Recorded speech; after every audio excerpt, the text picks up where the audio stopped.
今天教大家编双色桃花结手绳，采用72号玉线编织，取4根1米的绳子，开头预留15厘米处固定。果绿色的绳子放两边，其他2色放正中间。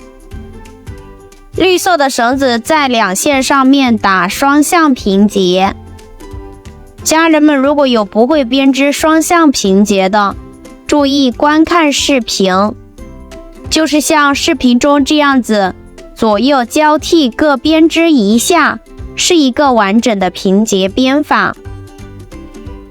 这里呢，就是一直重复编织双向平结，大概打4到5厘米的长度。紧接着果绿色的线2绳头交叉，粉色的线包住绿线穿过去，紫色的线也包住绿线穿过去，同时收紧4线，这样子半个花瓣就做好了。绿线为轴，紫线搭绿线上穿过去收紧，紫线搭绿线下穿过去收紧，这是一个完整的雀头结编法。右边绿色绳子为轴，粉线搭绿线上穿过去收紧，再搭绿线下穿过去收紧，2绿线交叉，粉线包住绿线穿过去，紫线再包住绿线穿过去，4线同时收紧，这样一个完整的桃花结就做好啦。后面相同的方法编织桃花结，左边绿线为轴，紫线搭绿线上穿过去，再搭绿线下穿过去收紧。右边绿线为轴，粉线搭绿线上穿过去，再搭绿线下穿过去收紧。2绿线交叉，粉线包住绿线穿过去，紫线包住绿线也穿过去，4线同时收紧，这样第2个桃花结就做好了。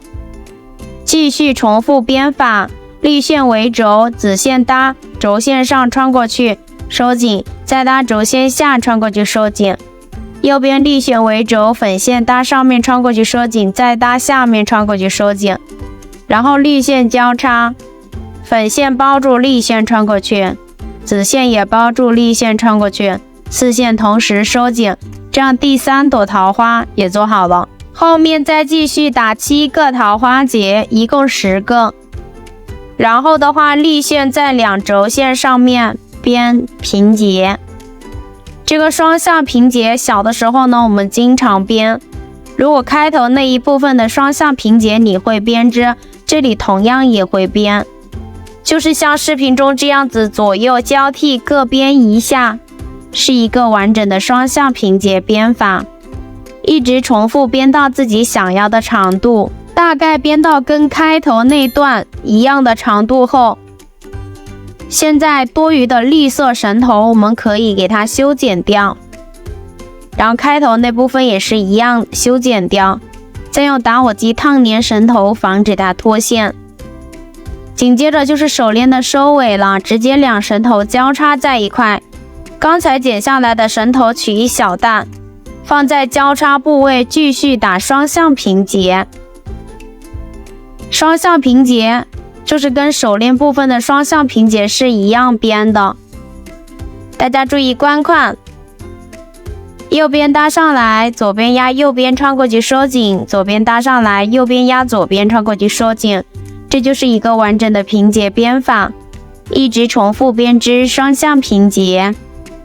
一般收尾的话，打4到5个完整的平结就可以了。我通常都是打5个完整的平结，这样的话会比较牢固。打好5个完整的平结，修剪掉多余的绳头，打火机烫粘绳头，防止它脱线，这样手链的伸缩调节就编好了，方便手链伸缩长短。尾部穿上6毫米的小珠子，留到自己想要的长度。这根绳向上打圈，另外一根绳食指绕圈，穿进圈里，2线分别收紧，这个叫蛇结。修剪绳头，烫粘绳头，防止脱线。一个精美的桃花结手绳就制作好啦。For more.